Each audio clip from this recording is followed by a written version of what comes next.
Let's strategize together.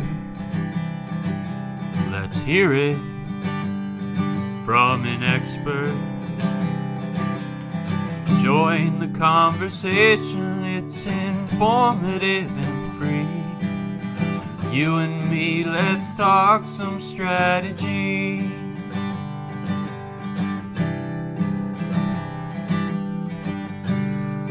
Now here's your host, Dorien Morin-van.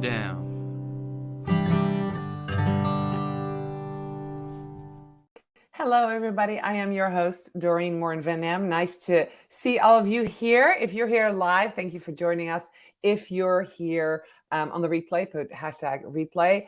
And if you're listening to Strategy Talks, as always, as a podcast, I want to welcome you. Today, we're going to talk about Facebook ads. But before we do, I want to do a quick shout out to our sponsor, Social Insider. As always, they are the intuitive dashboard for social media analytics, reporting, and competitors analysis for brands and agencies. If you need data for your social media, you need Social Insider. So we were in the back room, in the green room, my guest and I, and we were just chatting. So I'm just going to bring him up on screen because we were talking a mile a minute.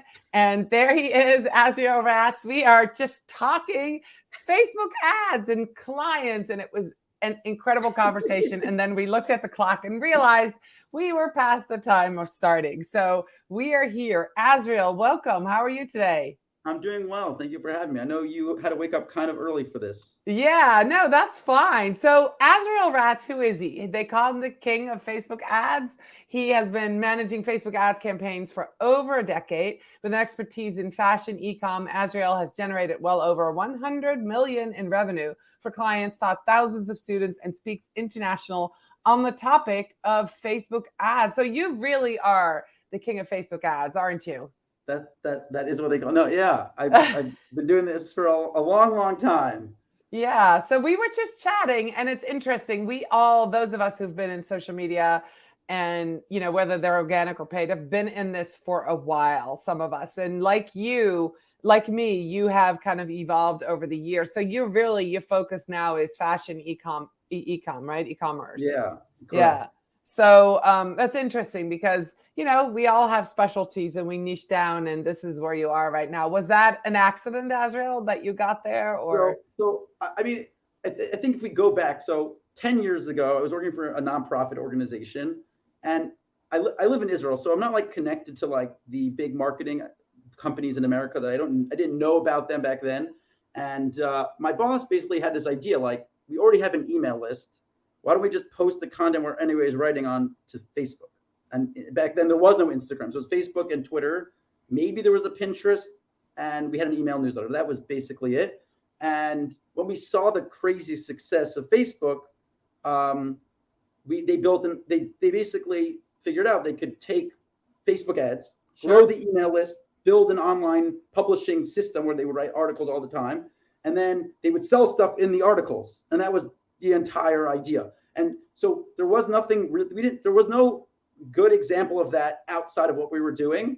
And we grew the email list like 150,000 subscribers. And I said to my boss, like, why don't we do this for other businesses? Like, we're a nonprofit organization. Like, there's so many businesses that can make a lot of money that could do the same thing. So as I started digging in, I found out that there are a lot of these online publishers. At the time, the big one I was looking at was like Refinery 29.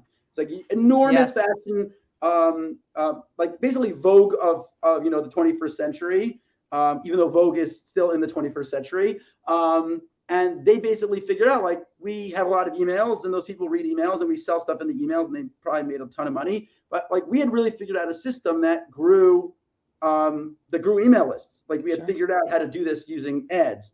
And it wasn't really a thing that people were doing. So my idea when I first quit my job to start my own business in 2015 was online publishers. So I was convinced that online publishers were going to be this thing that everyone's going to be very excited about. Like, all the online publishers were, of course, going to want to do this. And I reached out to all of them and they were like, we don't pay for emails. Like, that's not a thing we want to do. And it's just because they didn't understand, like, the long-term play of an email is so much more valuable than a single link click. Yeah. But back then, there was a big thing called click arbitrage, which is basically you were getting paid from a Google ad, let's say like a quarter of a cent for every Yes, page. I remember that.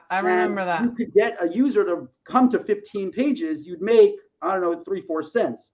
And you could run a Facebook ad to get a click for half a penny back then. So if you just play the game where you're spending money for a link click and you're making, you pay a half a penny per click and you make a penny and a half per click, you're just printing money. So that's what all these online publishers were doing. And to them, it didn't make sense to pay for the email when they were making the cash. Like they were literally making money up front. It's like, yeah, but if you get a single user and they're worth 50 cents and you're paying a quarter for them, then that's a lot more money to make. So they were not interested. They were not interested. Sort of like attempted that, it didn't work. And I sort of ended up like in business coaches. I ran a lot of ads for business coaches, and it's a whole world on itself.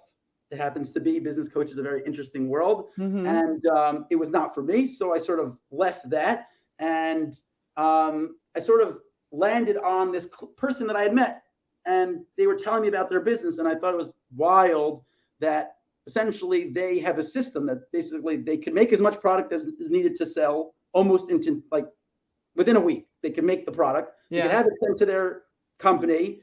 And they're literally like spending $15 to make $50, make $100, $200.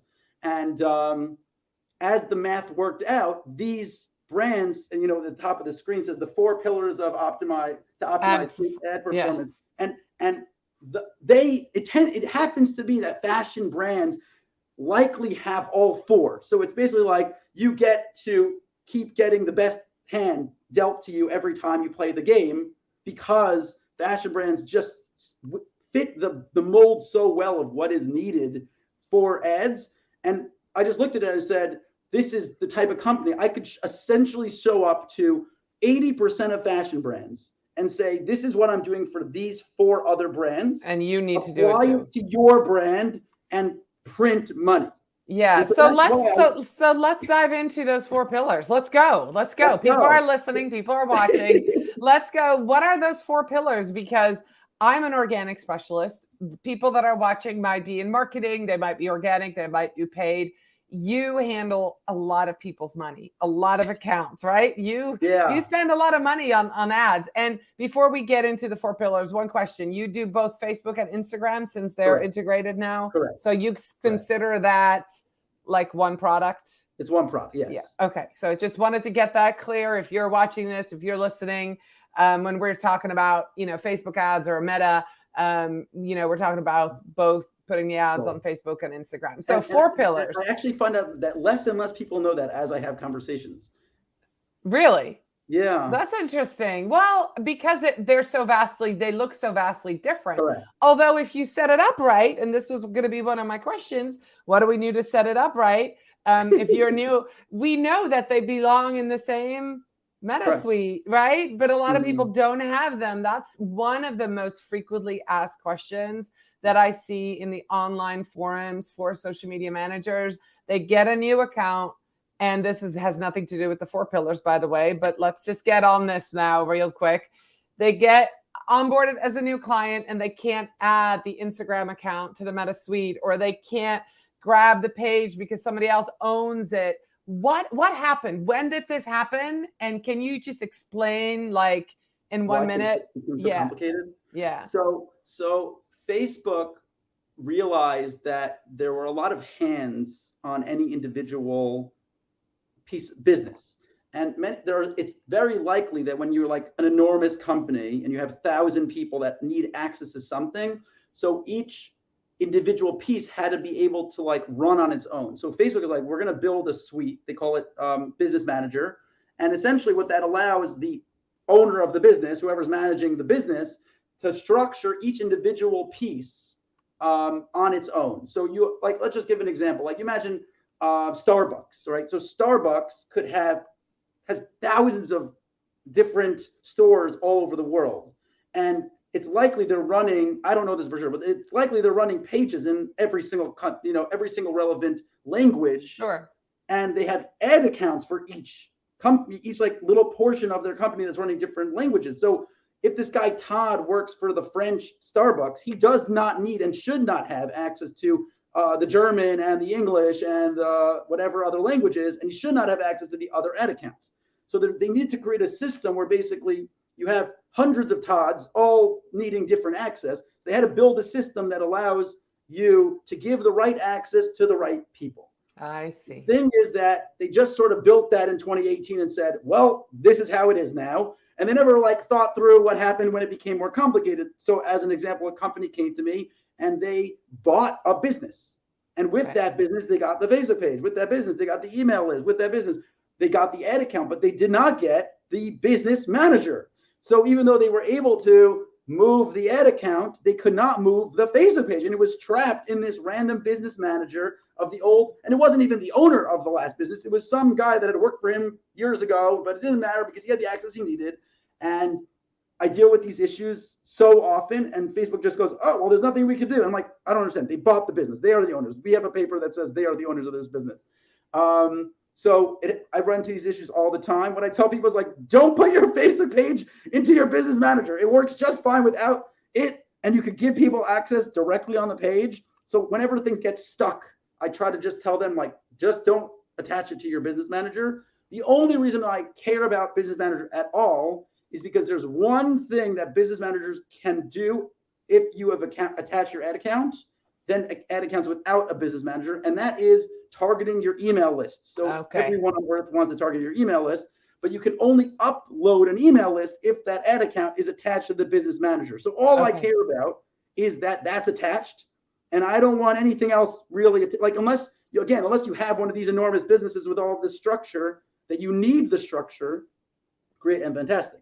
But if you're just a small business and it's you and one other person or maybe two other people and they all have access to everything, then that's just keep it close to your heart. And when I work with business owners, we just had to untangle one last year where somebody had set up a business suite and the email was disconnected. That we could see who had done it. That person was gone. The email was gone. There was no way. We had to start a new page because they wanted to run ads and they wanted to put it all in the Meta Suite. So so let's go to 4 pillars to optimize ad performance. Let's do it.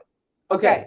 So number one is you need to have a warm audience. A lot of businesses will come to me or any advertiser and say like, I have this idea for a business. I have this product. I want to see how to sell it.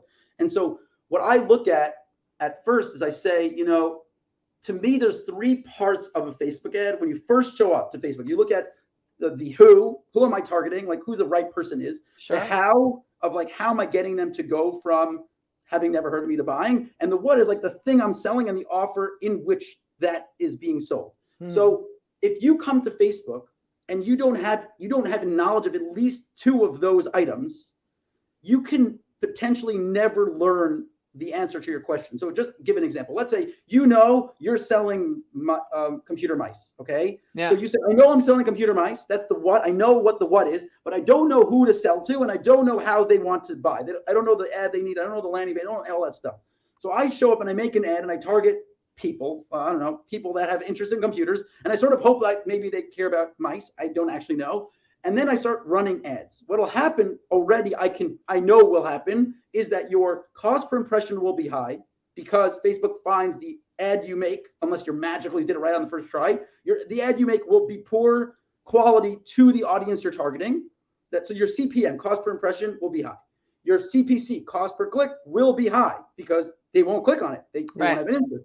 Then the time on site that they spend, if the person actually does click, they won't spend very much time. So time on site will be very low and conversion rate will be low. Right. The problem is that same case of high CPC and CPM and low time on site and low conversion rate will be the same data you will get whether or not you get the audience right or you get the funnel, the ads and landing pages right. So you won't know which one's right. You won't know, I managed to get the right people. I just have to tweak the ad. Or I got the right ad. I just have to find better people. And you might never know unless you just get lucky and it gets right. Right? You could literally make. So what you're saying is you need 2 other out of those 3 things. Of the 3 things. Okay. So what's the easiest of the 3 is the what. You know what you want to sell. You've made a business around this product. Sure. And the who is the people I want to target. So if you can come to Facebook and say, I know who to target because they've already bought from me. And we're going to get to that they've already bought from me later thing. So if I know the people because they are already on my email list, they've already been to my website, they've already engaged with my Facebook page, they've already watched 20% of my video that I made, I can come to Facebook with that data, the warm audience data, and do two things. One, target them again, those warm audiences. And two, tell Facebook to find more people like that group of people. But if I don't have any people, I can't tell Facebook who to reach. Interest won't be enough. You don't have any data to make a lookalike. And using broad targeting, just say Facebook figure it out, they have nothing to figure it out with. Right. So I want a business to show up to Facebook with an engaged, excited audience of people that already know what they're doing, with someone like that knows how to run organic marketing. Right. They've already done this organic marketing stuff, and now they could use that organic marketing stuff in ads. So that's number one. So number one, know your audience, have a warm audience. Have a warm audience, and then leverage the warm audience both by reaching them and finding new users like them. That's number one. Okay.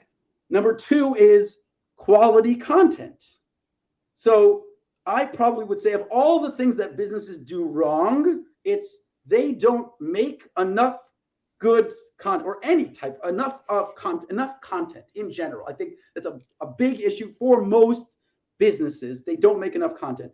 So I had a business come to you one time and they said, we want to run ads. Here's the 5 creatives that we're testing right now. And I go, okay, great. And I got the 5 ads up and we ran ads for 2 weeks. And I said, okay, where's the more ads? Like we tested it. We got the best ones and they're running. And I need more ads. Like we want to keep running. And they said, well, we don't have anyone to make more ads. We paid a designer to make these 5 and that's the 5 we have. I said, so we're done. Like, it's been great. Have a great night. It's been great. So like, well, we could hire someone. It'll take 3 weeks. I'm like, 3 weeks? That's what am I supposed to do for 3 weeks now? No. So then they finally get me new creative in 3 weeks. And I go, okay, they're up. Now where's the new creative? And so if you don't have a system of making new content, you are the problem is going to be 2 things. Number one, if you happen to get it right, over time, that ad will fatigue, meaning it will stop working over time. Sure. You'll have reached the people you reach. The way it performed before is not how it performs now, and you need to just rotate out content. And 2, if you aren't getting it right, sitting around with poor content, you need to just keep making more until you get it right. So you want to be making content whether or not your ads are performing, because if they aren't, you need more. And if they are, you'll need more. All right. So let me ask you a quick question here. I love this because I'm a content creator. So I totally get this. People hiring somebody for like 5 videos and then that's it. I've got 5 videos. Like, what can I do with 5 videos? But when you talk about content, are you talking about the creatives, like the image or the video, or are you talking about the copy, or both? Both. Yes, you need all of it, right? You need okay. All right. Yes. So just wanted to make clear if somebody's watching, this is not just hiring a designer to create a video or an animated image or an image, but also a copywriter to write different copy, because you got to test a bunch of stuff. Right. All right. So 2 pillars. Two of the 4 so far. Okay, we've got about 12 minutes left, so let's go. Pillar 3. Pillar 3. So we got number 1 was the audience. Number 2. Number 3 is 2 parts. So number 3 is a proven product and a proven funnel. So this is where the how from the first step fits in, right? The how is, how are you getting this person to actually want to buy this product? So I had a person come to me, I don't know, like a year ago, and they had just designed a brand new product for their audience. So they had a ton of parents following them on social media, like 500,000 people following them that were parents. And they said, I'm making this product for parents. And they made a product and they announced it to those people, and none of them bought. Not a single one. 0 sales. They like designed it, created it, produced it, shipped it like to their inventory, and no one bought any of the products. So they came to me like, we want to run Facebook ads. And I said, to what? And they're like, to this thing. I'm like, no, you don't. That sounds terrible. Why would you want to do that? They're like, well, if we want to sell. I'm like, well, if you couldn't sell it to your people organically, you don't want to waste your money not selling it to them also through paid. So before you run your ads, you want to know the product is proven, that people actually want to buy this thing. This is something people want. This is so smart. This is like a piece of marketing advice, but a piece of business advice. Like, just because, and here's where people go wrong. And I'm just telling you, I'm talking to you, entrepreneur, is that you often, and I include myself, we forget that we serve an audience. So it doesn't matter if you like the product or necessarily if you would use it. Everything you do when you design a product has to be keep in mind the ideal audience. What do they need? What do they want? What pain point are you addressing, and how will it make their life better? And if you keep thinking, well, I would use it this way, or I would use, you are one person. That's not a case study. I'm just putting it out there. It happens to be, I assume you are familiar at least with Alex Hormozi, like you've heard his name. Yeah. So I was listening to his podcast once, and he made a comment. He said, when you start a business, you can sell anything you want. If your thing isn't selling, it just means you chose a hard thing to sell. You could easily sell an easy thing to sell. So I never thought about that. Like when someone started a business, they decided to sell a hard thing to sell. Like that's pretty dumb. So like I met this guy who sells like slime on the internet, right? And everyone loves slime. So he doesn't even need to run ads, and he's making tons and tons of money selling slime on the internet. Another guy I met, he sells samurai swords. So you actually can't run ads to samurai swords, but everyone wants to own a samurai sword. So he's like getting tons of people to buy samurai swords, and he's just making cool content about samurai swords on the internet, like cutting watermelons and lighting, like they like cook like meat on top of it on like as a stove or whatever. And so what Alex Hormozi was saying was like, you choose what you sell. Like you could sell an easier thing to sell. You just find a thing people want to buy, and then they want to buy it. Which is like a funny thing to comment on. Like people make a thing and hope people want to buy it. Don't hope anything. Like find out if they want to buy it. Sell it first, and then have a way of getting it to them after they want to buy it. Yeah. So, all right. So good point. Good point. We both see the same issues with people. Very interesting. All right. So you had a second part to that. Thing is, so you've proven the product. Have you proven the way to sell the product, the funnel itself? So the example I have here was actually back in my business coaching days, that a business coach came to me and she said, I want to sell this thing with ads. And I said, great. How many have you sold? She's like, I made $50,000 of them. I'm like, great. That's fantastic. So let's run ads for it. So she made a video. We made a landing page. We started sending traffic to it. And in like the first 2 weeks, we didn't get anything. We didn't get any sales. So I came to her and I said, like, well, what do you think's like wrong here? Like, we're getting the clicks. We're reaching your audiences. That makes sense. We're just not getting any sales. She said, well, I have no idea, but it's so nice to not get on sales calls. I'm like, what are you talking about? She's like, well, the way I made the last $50,000 was with sales calls. I'm like, okay, why did you stop that? She's like, well, I do Facebook ads now. I'm like, to what? What's it going to? It's going to a credit card page.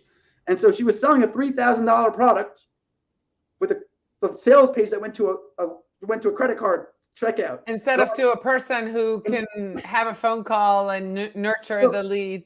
So she was like, well, yeah, now that we're running Facebook ads, we don't need sales. I was like, no, you never sold with the sales page to a credit card checkout. You've always sold to a phone call, and then you sold it to them on the phone call. That's how you did it. Why did you change it? Like she didn't inform me of this information before that we had run the ad. So essentially what happened was she was selling a proven product, but without the proven funnel, which was with her sales calls. So I said, like, stop trying to sell people a $3,000 item by swiping their credit card.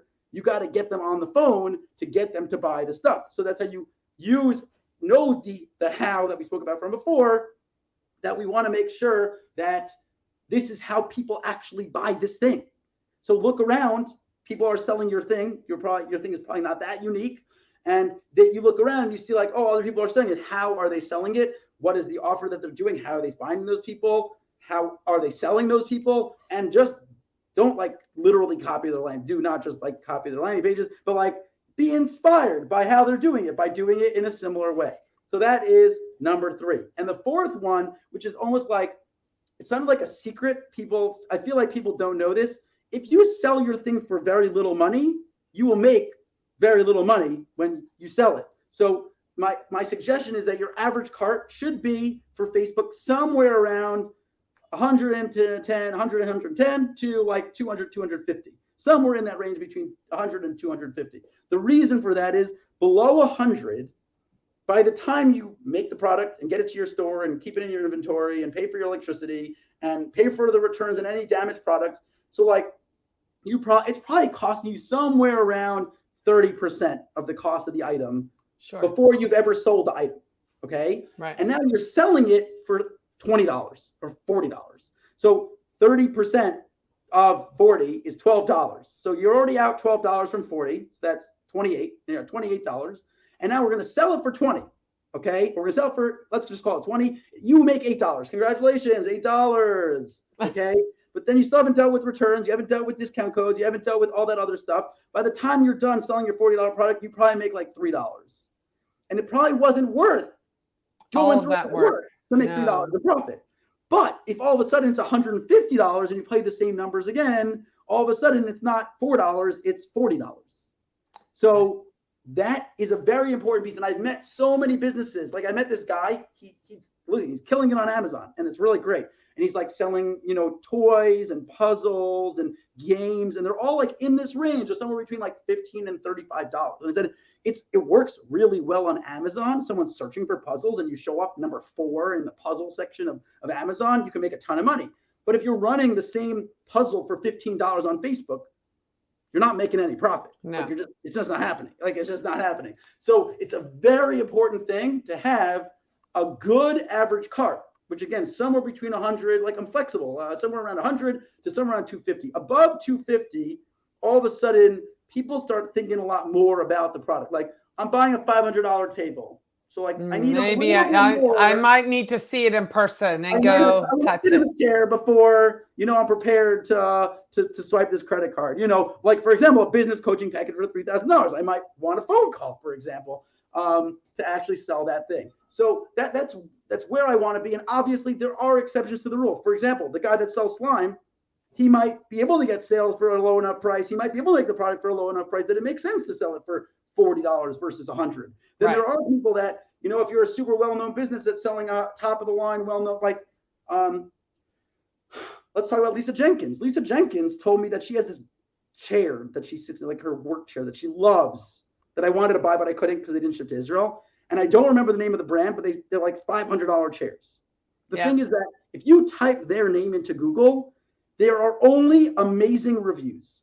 Only amazing reviews. So you literally go there and every single person only has amazing, fantastic things to say about this chair. I wish I remembered the company name, but the product's $500, right? So now you see a Facebook ad for this product you might have never heard.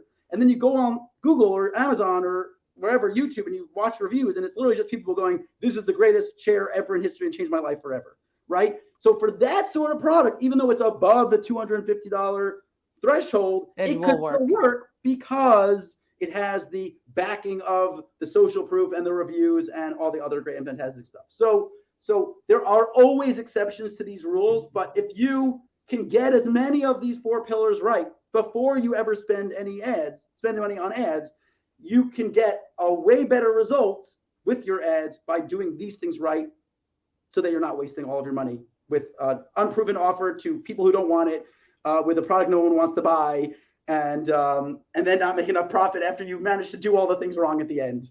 All right. So this is a fantastic strategy for people to use. So I have just a couple of like wrap-up questions. Sure. Azriel, when somebody is starting a business, what has to happen before they call you for Facebook ads? Step 1 is to build a warm audience. So I have a line that's, if you don't have a warm audience, find someone else with your warm audience. So again, if you are selling a product for babies, other people sell stuff to people who have babies. Right. So if you can find a mommy blogger, another business that will, you pay them for an Instagram story shout out, you do a giveaway with them so that you can get in front of their audience. There's so much stuff you could do to figure out influencer marketing to get in front of people's existing warm audience that is the audience you want to be reaching. So rather than start running Facebook ads and hope that you're going to reach the right person with like a bunch of interests and sort of hope for the best, show up to, think about where are these people already spending their time? Is there a blog I could buy a little Google ad from, whatever, place an ad on there? Is there an email newsletter that I could pay for a full page email shout out? Like stuff like that, they exist, and there are people that are happy to take your money, or there are people that have never even heard of taking your money, and they're even better to work with because they're like, oh, $7, that's a good amount. I will take $7. Yeah. You want to build up your audience. The other thing, you want to build up your ability to create content. What I mean by that is, even if you don't have good content, you want to have a way to know that the content you're making is working. We talked about, I'm just remembering, we talked earlier about why I went into fashion brands, right? Yeah, we did. So you and I were in the green room, I think. Oh, okay. So I mentioned to you before we were on the call, like why I like to work with fashion brands. The reason why I like to work with fashion brands is because they do a good job of doing these 4 things well. Yes. So how do they do these things well? Well, if they've managed to build their business where they're making $2-3 million a year, they had to sell to someone, right? So they have those emails. All of a sudden, they have an email list, right? They have a bunch of website visitors. They have a lot of engagement on Instagram. So if they've managed to build that initial traction, they did it by selling to people. So they did number 1 really well. That's the first thing they did very well. Number 2, they did well was they created content for those users. And the people wanted that content because that's why they bought the product in the content that they used. And that's number 2. And then number 3 is they sold the product people wanted to buy, because even if the content's amazing and the people are the right people, if they don't want the product, you'll stop selling because there'll be enough negative reviews about your site. Trust me, I've worked with companies with bad reviews, and it is an uphill battle. And number 4 is they have a good average cart, because when you buy a dress, when you buy a handbag, when you buy jewelry, when you buy whatever it is, those things tend to be in that price range between $100 and $250. They add up. That actually was my last question. So when you talk about a cart being between, say, $110 and $250, that includes usually multiple items in a cart, right? Before checkout. And there's a lot of stuff that people could do, a lot of stuff businesses could do to either incentivize recurring sales or additional things like, I became friendly with a guy named Oren who owns a company called Fondue. And Fondue is like a genius idea of cashback offers. So essentially, you want to buy product in my store. If you pay $100 in my store, I'll give you $20 back. It incentivizes users to get to that higher number. So I haven't told you what the bundle is. I haven't told you what you need to buy, but if you get to 100, you get $20 back. And the same sort of thing happens. You buy $240, whatever it is. Yeah. So it creates this incentive system to just put more stuff in your cart, and then you'll get cash back. And then hopefully you'll use that cash to buy more stuff from my site. That's super smart. That's super smart. So, hey, we're out of time. This is fascinating. Even though I work in organic, I love learning about this, because of course a lot of my clients start out organic and eventually need Facebook ads. So knowing these are the pieces that they need. So if you're watching this and you're dipping your toe into social media, maybe you're an entrepreneur, maybe you have a new product coming out and you're thinking about eventually using ads to pump up the volume for selling, right? These are the 4 things that you need to do to get ready. And I think this has really been a great eye-opening conversation with you, Azriel. I appreciate your time this afternoon for you, this morning for me, of being here and sharing this with my audience. Where can people find you on social? Where are you active? Well, I'm super active on Facebook. So if you're on Facebook, you connect with me on Facebook, you tell them that you watch the show, because I have like over 900 Facebook friend requests. That just sort of happens. So if you are watching this and you want to connect with me, send me a message and tell me that you watch the show. Happy to connect, happy to answer any questions that you have. And I really appreciate you having me on here. That's awesome. Well, I will be back next week with another episode of Strategy Talks. Thank you for watching. Thank you for listening. And for now, have a great, wonderful week. Bye, everybody.